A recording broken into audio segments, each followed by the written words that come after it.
Mariam woke before dawn, her heart pounding in a rhythm she'd never felt before. Today was the day she would see, the day she would step into a world painted by sun and shadow, by color and contour, one she had only ever known through voice and touch. As Alhaji Idris poured her tea, she kept her hand wrapped around his, drawing strength from the warmth that had become her constant anchor. The drive to the airport was quiet, punctuated only by the hum of the engine and Mariam's soft breathing. Outside the window, the world raced past in a blur of motion, yet somehow felt more alive than any dream. She closed her eyes, inhaling the steady scent of leather and jasmine, and whispered, "Thank you." He squeezed her hand. "You're going to be extraordinary." On the tarmac, she felt the pressure of Alhaji's arm around her as they boarded the private jet. The cabin lights were dim, hushed voices of attendants drifting in the background. She nestled into a seat, the plush cushion unfamiliar against her skin, and let the gentle vibration of the plane cradle her anxiety into anticipation. "Try to rest," he murmured, brushing a lock of hair from her forehead. "I'll wait for you before and then." Mariam nodded, but sleep eluded her. Instead, she closed her eyes and listened to the plane's heartbeat, memorizing its cadence for the journey ahead. Their destination felt otherworldly, cold skies and a sprawling hospital whose polished corridors gleamed like ice. Dr. Farouk met them at the entrance, his calm professionalism a salve to Mariam's nerves. "Ready?" he asked, offering her a reassuring smile. She touched his arm. "As I'll ever be." The pre-op room smelled of antiseptic. Alhaji held her hand as they walked past clusters of white-robed nurses, past doors marked operating theater. Mariam's breath caught when they reached her room. A bed surrounded by monitors, wires coiled like silent serpents. Dr. Farouk guided her to the gurney. "You'll be asleep in moments. When you wake, you may see shapes first, blurry at the edges. Be patient with yourself." Alhaji knelt beside her. "I'll be right here." She closed her eyes as the anesthetic took hold and felt her consciousness slip into a serene darkness, one that promised a different kind of light to come. When she opened her eyes again, the world was softened by gauze and muted by pain. Shapes hovered at the edge of her vision. Walls, a window's bright rectangle, a silhouetted figure standing beside her bed. Mariam. It was Alhaji, his face a halo of concern. She blinked, and for the first time felt tears of joy sting her cheeks as her eyes sharpened around the edges. I can see you," she whispered, voice trembling. He leaned closer, his features coming into focus, the warm curve of his smile, the careful kindness in his eyes. He wiped her cheek with a gentle handkerchief. "Yes, you can." Her world flooded with light, soft overhead lamps, a bright afternoon sun slanting through the window, and the colors of the gown they had placed over her, pale blue like the sky of her childhood dreams. Each hue felt miraculous, each shadow a new discovery. Recovery was its own voyage. There were moments of dizziness, of frustration when the world seemed to sway, but Alhaji was unwavering, stroking her hair as she relearned depth, calling out letters on a chart so she could name shapes. Mariam discovered that the world was far more beautiful and complex than she had ever imagined. After 3 days, Dr. Farouk declared her ready for the journey home. But before they left, Alhaji brought one more surprise. News that Zainab, the stepmother who had sold her, was gravely ill back in the village. Despite everything, Mariam had chosen mercy. She would save the woman who had poisoned her parents and sold her into servitude.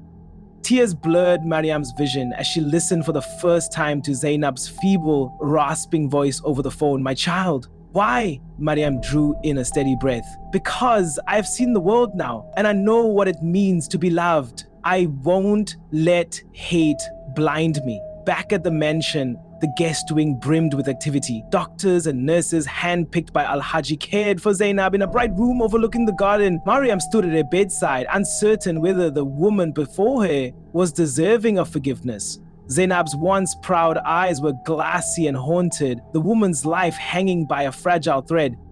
Mariam took a shaky step forward and reached out. Zainab's eyes fluttered open, and she gasped as she recognized the girl she had wronged. Thank you, Zainab whispered, her voice cracking. "I didn't deserve." Mariam knelt on the edge of the bed, taking Zainab's hand in hers. She studied the woman's face, the lines etched by envy and regret, and whispered, "We all have darkness within.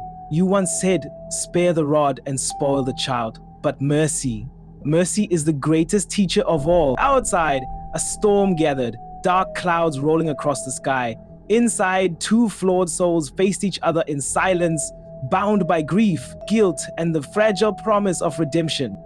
As thunder rumbled faintly in the distance, Mariam realized that seeing was not only about vision, it was about understanding the shadows as well as the light. Zainab's pale hand trembled as Mariam settled into a chair beside the guest wing bed. The storm outside had passed, leaving only the distant rumble of thunder, a fitting echo for the confession to come. "Child," Zainab whispered, her voice brittle. "There is something you must know." She swallowed hard, as if steeling herself against her own past. "I never meant for you to live." Mariam's breath caught. The woman before her, the one she had forgiven, looked suddenly old, creased with guilt and envy. Zainab's eyes bore into Mariam's, haunted by memories she could no longer keep buried. "I was never your mother," Zainab began, voice cracking. "I married your father's brother only because I was desperate. I wanted a child so badly. But God did not grant me one." She paused, tears slipping down her cheeks. "When your mother gave birth to you, I saw the life I could never have. I watched her love you, lavish gifts on you, spend every coin she owned trying to cure your blindness." Her words trembled with rage and sorrow. I hated her for it. Mariam tightened her grip on Zainab's hand, bracing herself. "That night I poisoned their stew," Zainab confessed, voice barely above a whisper. "I meant it for you.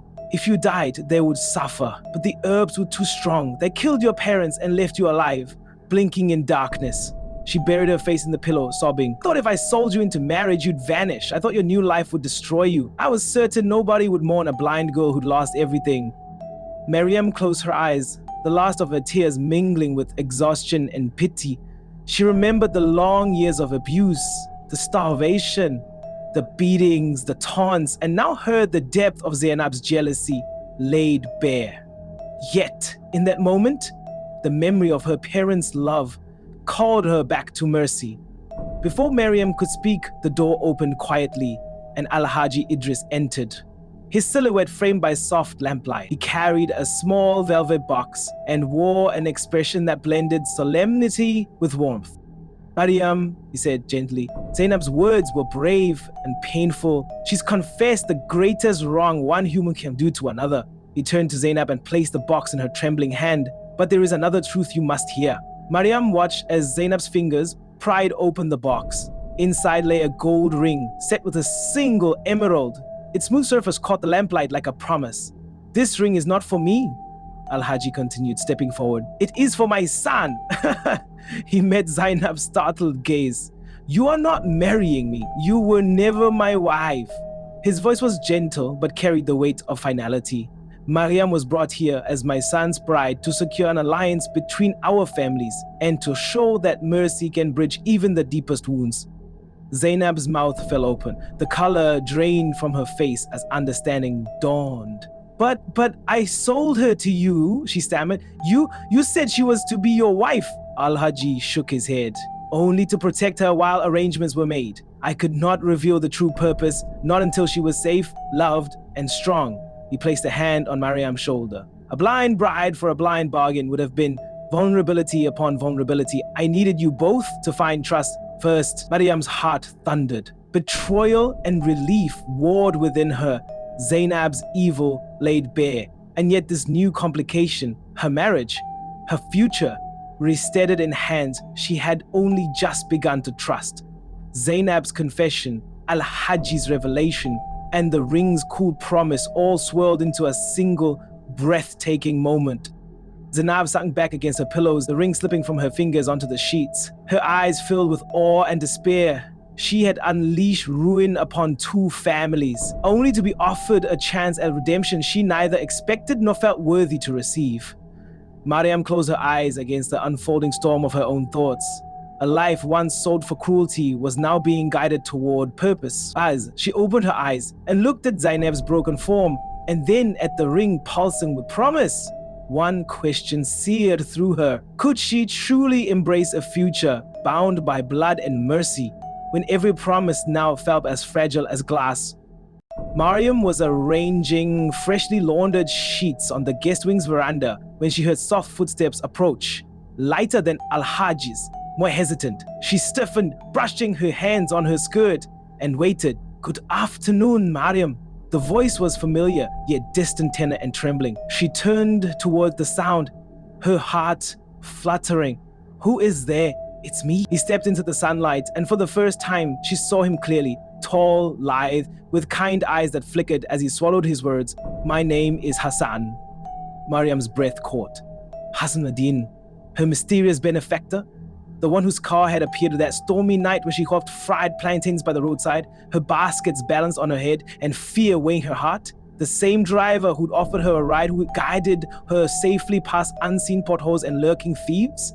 Her mind raced with that memory, the rain drumming on the tin roof, her fingers trembling as she climbed into the passenger seat of a stranger's car. He had spoken to her gently then, asking her name, telling her to rest her baskets. She told him she was blind, and he laughed softly, as if blindness were no barrier at all.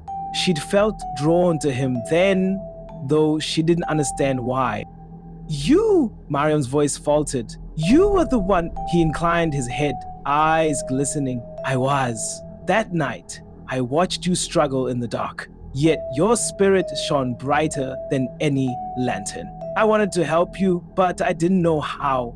I came home afterward and told my father I wanted to marry you, but he warned me it was reckless." Mariam pressed her palms together, the truth unfolding between them like petals. "When I learned of Zainab's plan to sell you to my father as a wife, I realized fate had given me another chance," Hassan continued. "I pleaded with him to buy you for me. He pretended it was for himself to spare proprieties, but it was always for his son."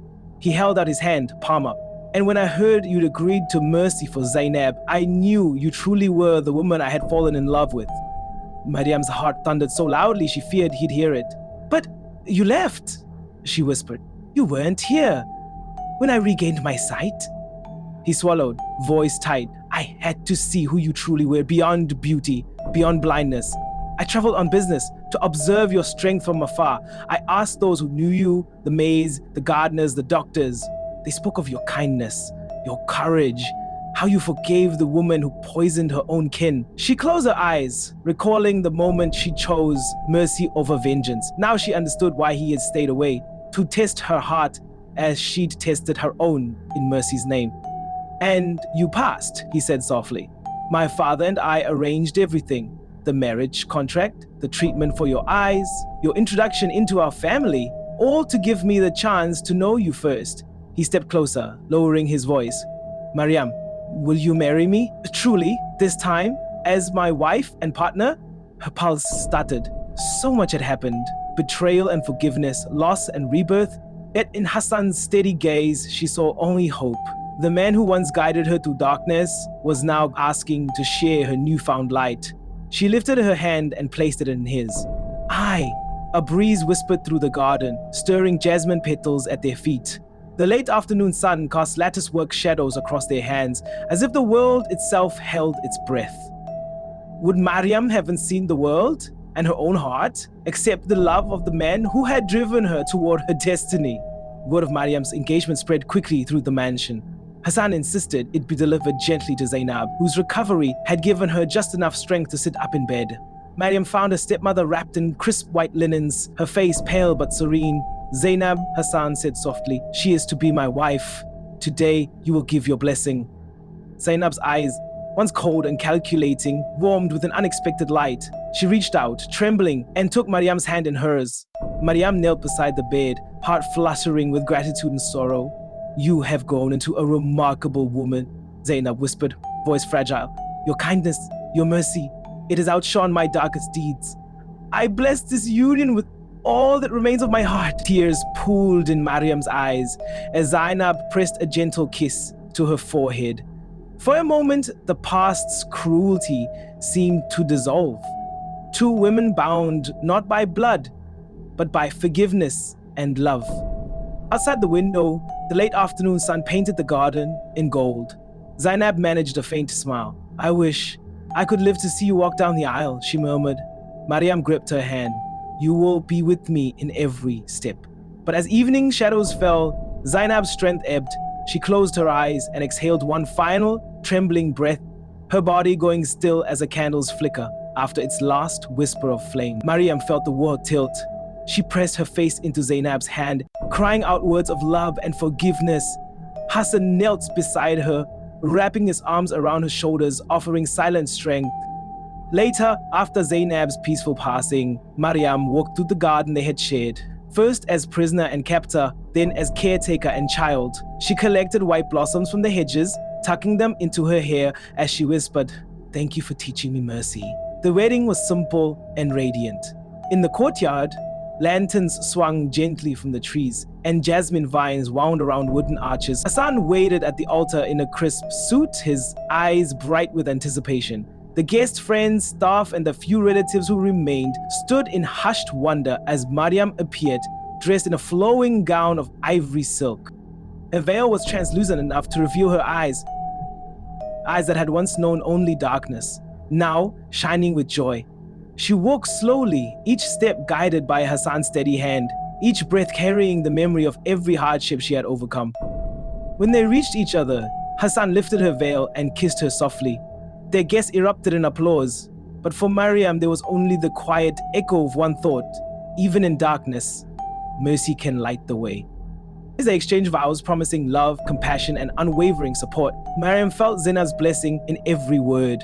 The ring Hassan slipped onto her finger was the same emerald band meant for his father's hand, now reborn for their future together. After the ceremony, lanterns were lit and laughter filled the night air. Mariam and Hassan danced beneath the stars, surrounded by warmth, forgiveness, and hope. And though life's stones would surely come again, Mariam knew this truth. She had been sold into darkness, rescued by mercy, and redeemed by love. In Hassan's arms, she had found not only sight, but a partner who cherished every part of her story, light and shadow alike. They lived happily ever after, their days brightened by the lessons of the past and the promise of every new dawn. Mariam's journey teaches us that even when life's circumstances seem utterly hopeless, the human spirit can prevail. Born into darkness and forced to endure incredible hardship, from the loss of her parents to the cruelty of a stepmother, she nonetheless clung to hope. Her resilience reminds us that challenges, however daunting, can be overcome through perseverance and faith in one's own worth. Equally powerful is the story's portrayal of compassion as a force for transformation. When kindness is offered without expectation, first by those who rescued her into a world of privilege, then by Hassan who sought her out simply because he recognized her inner light, it becomes the catalyst for healing. Mariam's regained sight is mirrored by the clarity she gains when treated with dignity and respect, showing how empathy can unlock human potential. Perhaps most striking is Mariam's choice to forgive the woman responsible for her parents' deaths. In choosing mercy over vengeance, she breaks a cycle of hatred and honors the values her family held dear. This act of forgiveness highlights that true freedom often lies in releasing the burden of anger, allowing both victim and wrongdoer the possibility of redemption. Finally, the story underscores that personal transformation rarely happens in isolation. It is the blend of self-belief and the support of others, family, friends, and even unexpected allies that carries us through our darkest hours. Mariam's life blossoms when she learns to trust herself and accepts the unwavering support offered to her, illustrating how community and faith in one another can light the way to wholeness. If Mariam's story inspired you, please like this video, subscribe for more heartfelt story analyses, and tap the bell icon so you never miss an upload. Share your reflections in the comments. What lesson touched you most? And don't forget to share this video with anyone who could use a reminder that compassion and forgiveness can illuminate even the darkest paths.